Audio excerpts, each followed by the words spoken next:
हम लोगों ने लास्ट क्लास फोर्जरी पर डिस्कस किया था और अभी मैं इतना ज़रूर आपसे कहूँगा कि अभी हम लोग जो क्लासेस इस समय कर रहे हैं, आज मैं ये बात कहना चाहता हूँ, मस्तिष्क में सुबह से आ रही थी कि आप लोगों से बात जरूर करूँगा।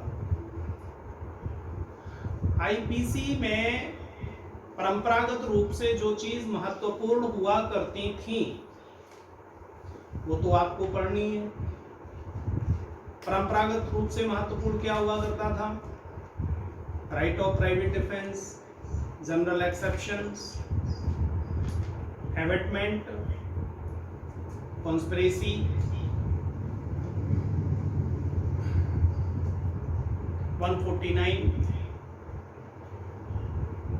इसके बाद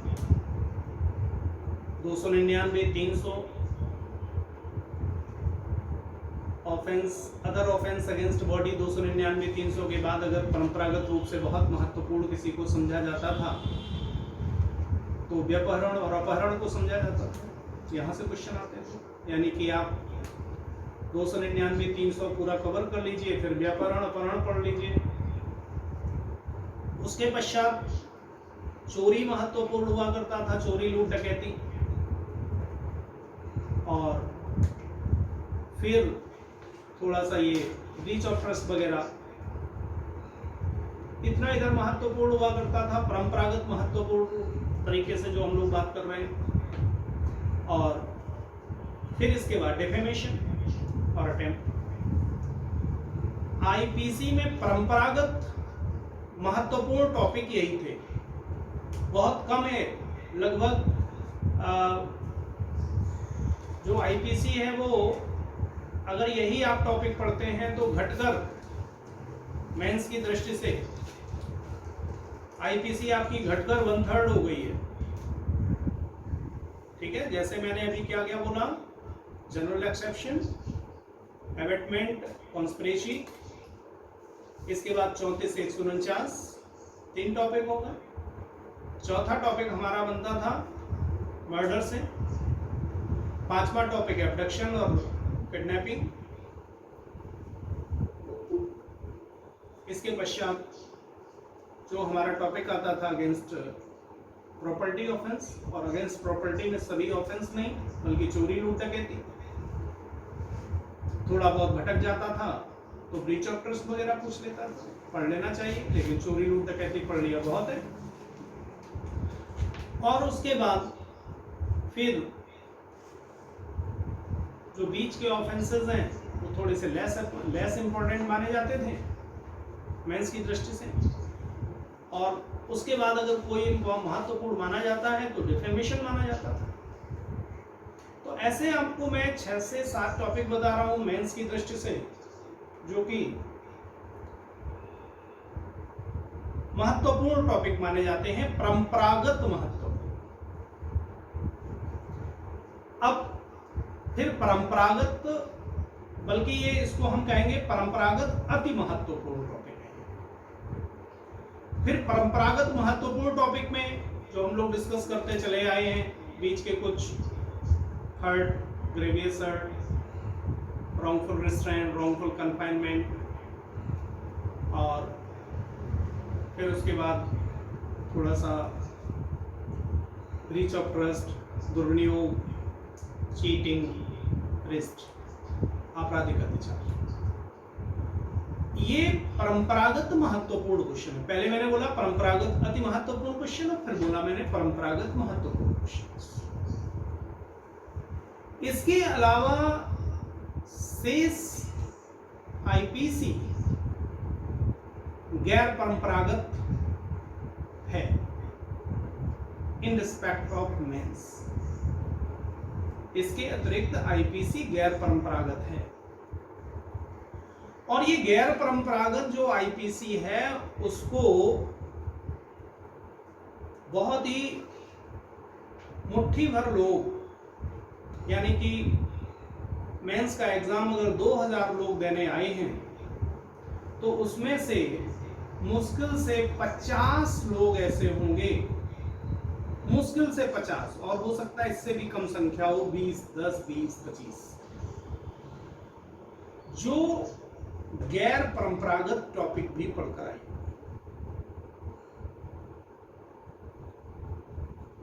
अब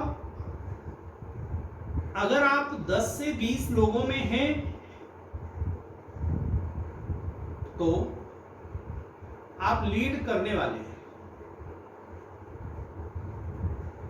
अब आप सोचें कि मस्तिष्क का तो सब खेल हो जाएगा, इतनी बड़ी आईपीसी सब कुछ, जब आप इसका मतलब सीधे सीधे आपके मन में आ रहा होगा यही कह दो ना कि पूरी आईपीसी महत्वपूर्ण है, पूरी आईपीसी पढ़ो, आपके मन में यही आ रहा होगा, आना भी चाहिए।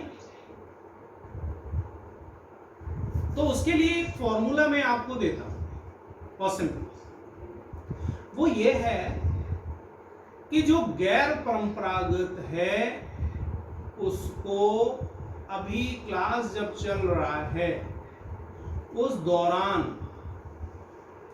इतनी बार पढ़ लो, इतनी बार रिवाइज कर लो। आज जैसे हम गैर परंपरागत टॉपिक की डिस्कस आपसे कर रहे हैं, उसको टॉपिक को सुबह से लेकर शाम तक आज उसको कम से कम अभी हम पढ़ा देंगे आपको। उसके बाद आप लोगों में से जो भी लोग होंगे वो सभी लोग कम से कम आप अपनी कॉपी में काउंट कर लो, कॉपी में लिख लेना, कम से कम 30 टाइम्स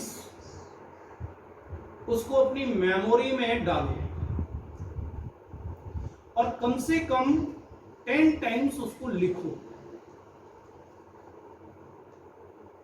फिर कल कुछ गैर परंपरागत नेक्स्ट क्लास में हम आपको पढ़ा देंगे, तो उसको भी 30 टाइम्स करना, 10 टाइम्स लिखना, और जो आज का गैर परंपरागत है उसको नेक्स्ट डे में 15 टाइम्स अपनी मेमोरी में डालना और 5 टाइम्स लिख लेना।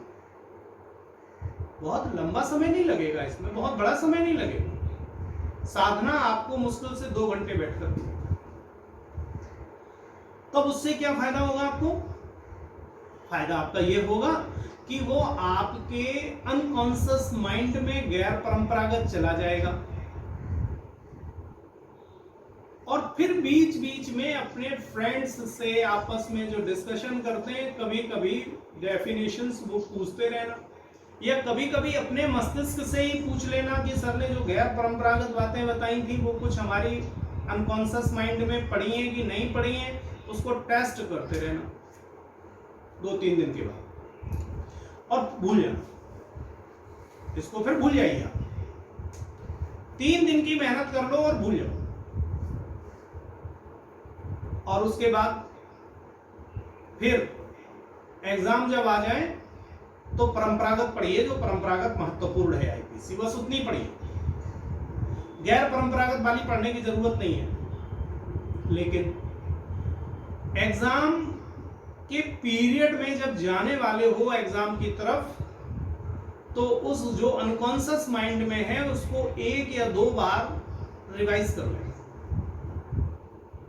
बस, और इसके बाद चले जाना। ये मानकर रिवाइज कर लेना कि ठीक है हमने पढ़ा था, कभी एक बार देख लेते हैं, और फिर भूल जाते हैं क्योंकि उस समय मस्तिष्क पर बहुत लोड होता है, फिर भूल जाएंगे, कोई बात नहीं। ये थोड़ा सा अगर कार्य आप कर लेंगे तो इससे क्या होगा कि आपके मस्तिष्क पर लोड भी नहीं होगा at the time of the exam, और अनकॉन्शियस माइंड में ये गैर परंपरागत चीजें इंटर कर जाएंगी, और उसके बाद हकीकत तो ये है कि आप भूल भी जाओगे कि मैंने क्या पढ़ा था। उसका कोई लोड नहीं होगा मस्तिष्क, क्योंकि मस्तिष्क पर लोड सिर्फ तब होता है जब हम अपने कॉन्शियस माइंड में कोई चीज डालते हैं। मस्तिष्क ठीक वैसे ही काम करता है जैसे कि हमारा लैपटॉप, मोबाइल कार्य करता है। अब क्या होता है कि आप अपने कॉन्शियस माइंड में एग्जाम के समय एक्स्ट्रा बटन डाल देते हो तो वो काम करना बंद कर देता है।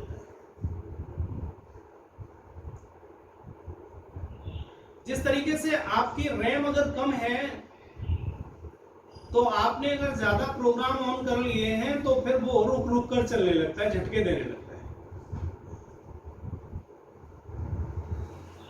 तो आपको करना क्या होता है, रैम से चीजों को रोम में भेजना पड़ता है।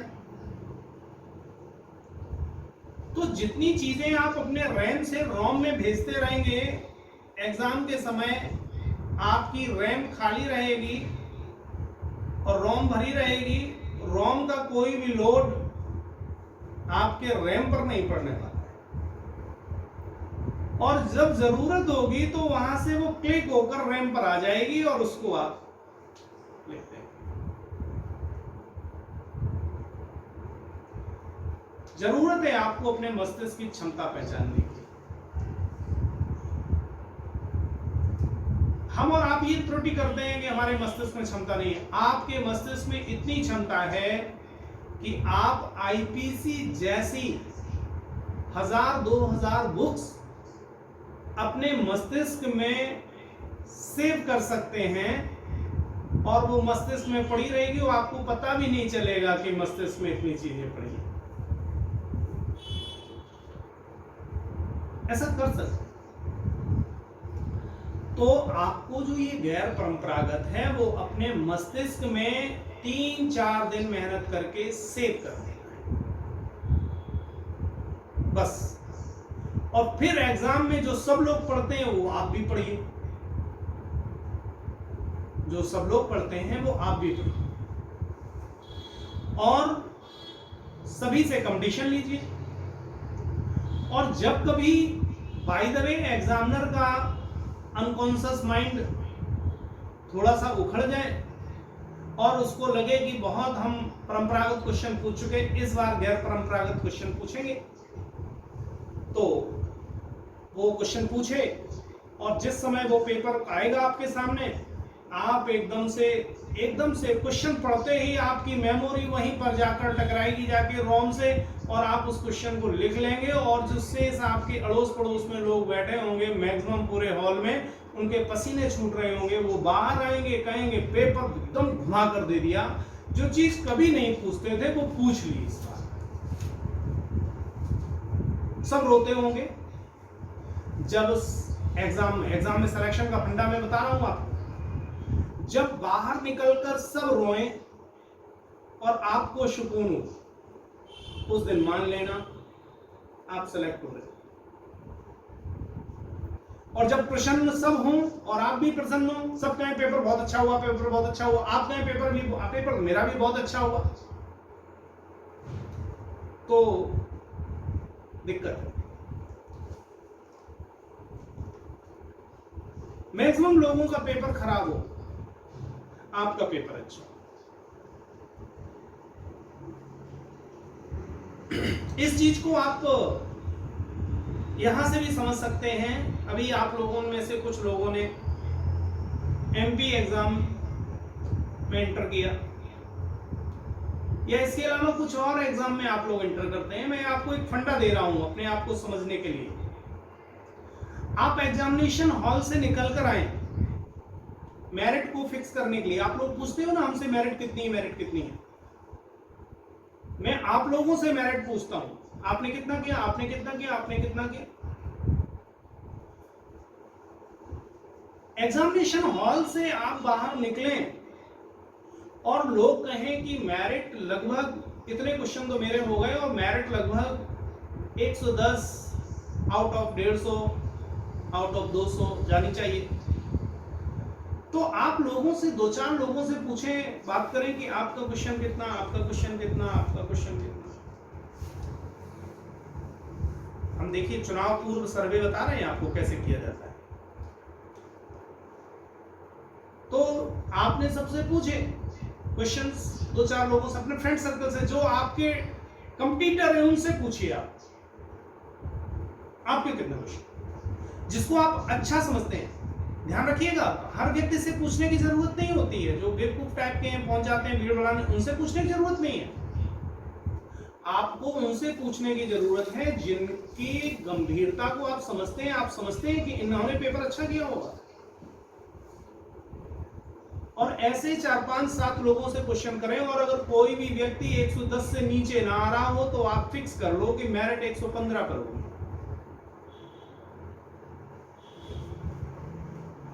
जहां से कोई नीचे नहीं आता उससे 4-5 नंबर ऊपर मेरिट होती है।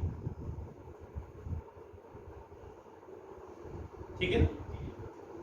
तो ऑलवेज आपको एग्जाम में सेलेक्ट होने के लिए करना क्या है, जो क्वेश्चन सब लोग करते हैं वो क्वेश्चन तो करने ही है, और जो सब लोग छोड़ देते हैं वो क्वेश्चन भी करना है।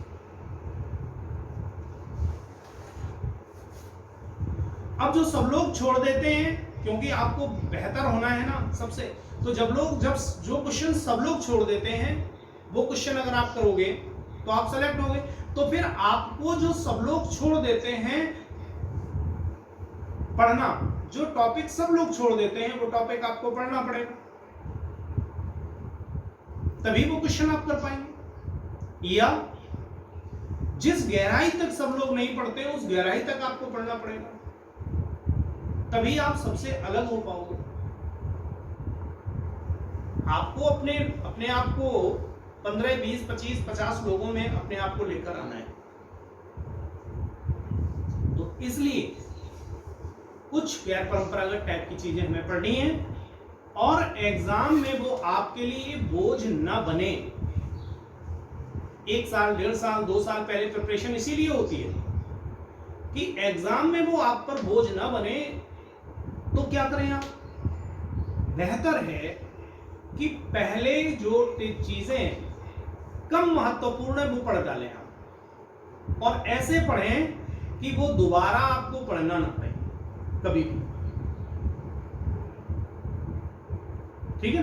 कोई भी चीज आप अपने मस्तिष्क से जरा पूछ लेना, कोई भी चीज जो आपके अनकॉन्शियस माइंड में है, थोड़ा सा उसको टच करिए, देखिए पूरी निकल कर आ जाएगी। आप लोग सुबह सुबह पूजा वूजा करते होंगे, कुछ लोग पूजा पाठ करते हैं ना, कुछ लोग तो करते ही हो। इनमें से कुछ लोगों को पूजा पाठ के कुछ सूत्र, कुछ मंत्र और कुछ चालीसा वालीसा इस टाइप की कोई चीज आती होगी ना।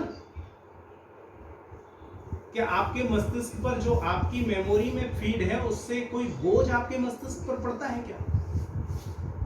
क्या आप जब पूजा करने बैठते हैं उससे पहले सोचते हैं कि मुझे ये वाला मंत्र पढ़ना है?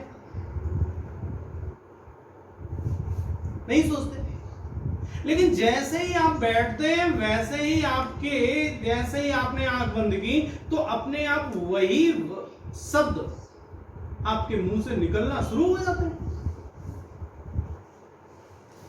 और कोई अगर आप रोज उसको पढ़ते हो तो कोई डिक्टो कर ले, कॉपी लेकर उसका जो है कोई दूसरे जहां लिखा हो डिक्टो कर ले, वो बिल्कुल सेम शब्द निकलेंगे।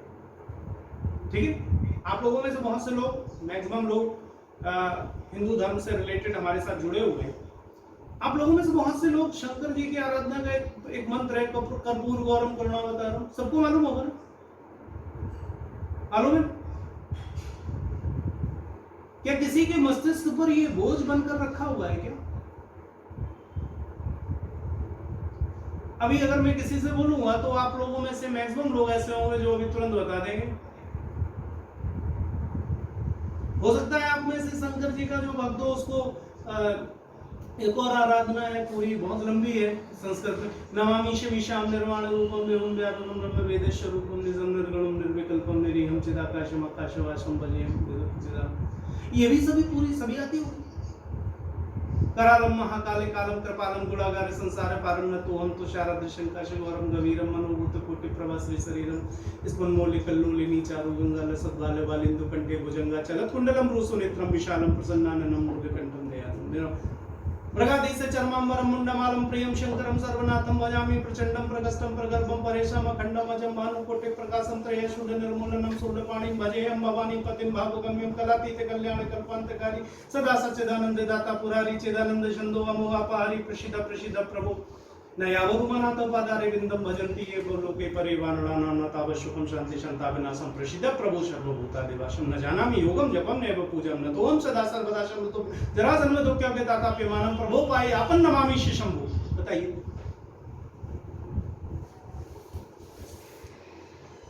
कोई मस्तिष्क पर लोड पड़ा नहीं?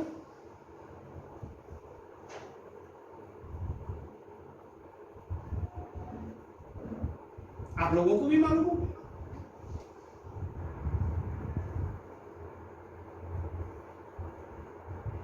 तो कितनी चीजें ऐसी हैं हमारे मस्तिष्क में। कभी भी किसी भी पॉइंट ऑफ टाइम पर इसका बोझ आपके मस्तिष्क पर नहीं पड़ता। इस मेमोरी, चूंकि आप कभी नहीं कह पाते कि हमारी मेमोरी पहले से ही कर्पूर गौरम से भरी हुई है, तो अब हम करुणावतारम आगे कैसे बोल पाए। मेमोरी भरी है, मेमोरी भरी है। ठीक है। तो अभी ऐसे कितनी ही चीजें हैं जो आपकी मेमोरी में भरी हुई है, बिना सोचे अपने आप। मस्तिष्क नहीं काम करता जब ये श्लोक आप पढ़ते हो, जवान काम करती है।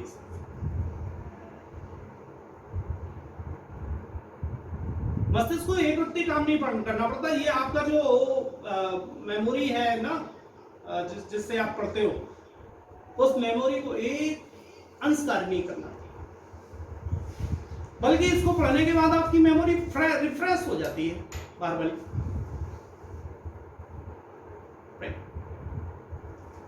तो मेरा मतलब यहां पर मैं आपको सिर्फ इतना कहना चाहता हूं कि जो गैर परंपरागत है उसको ऐसे ही मस्तिष्क में डाल दो जैसे कि आपने कोई अपना पूजा पाठ इत्यादि इत्यादि का मंत्र पढ़ा। और ये एक दिन में आपको तैयार नहीं हो गया। कुछ दिन तक आपने नमामि शमीशाम जो पत्रिका थी, वो रामायण थी, उसको आपने देखकर 4-5 दिन उससे पढ़ा था, 6 दिन उससे पढ़ा था, 10 दिन 15 दिन पढ़ा था, फिर अपने आप एक दिन वो बंद हो गई, तो आप ऐसे ही पढ़ते रहे, हाथ में लिए रहे किताब भ्रम के लिए कि भूल जाएंगे तो देख लेंगे। फिर ऐसा हुआ 2-4 दिन और पढ़ा तो आपको लगा भ्रम होगा तो वो देख लेंगे, लेकिन किताब बंद रही। फिर एक दिन आप जल्दी में थे, आपने ऐसे ही पूरा पढ़ डाला, अरे आज तो भूले ही नहीं, फिर अपने आप पढ़ने लगे, अभी तो नहीं भूले, अभी तो नहीं भूले, बस वो के बाद खत्म, अब किताब छूट गई। एक दिन में वो भी तैयार नहीं हुआ है, उसके लिए भी अभ्यास किया है आपने। अब अभ्यास 30 दिन करो या एक ही दिन में 30 बार करो, ज्यादा से ज्यादा घर वाले यही तो कहेंगे पागल हो गया है। हमारे क्रिएशन के लिए कोई मुझे अगर पागल कहे तो अच्छा, ठीक है।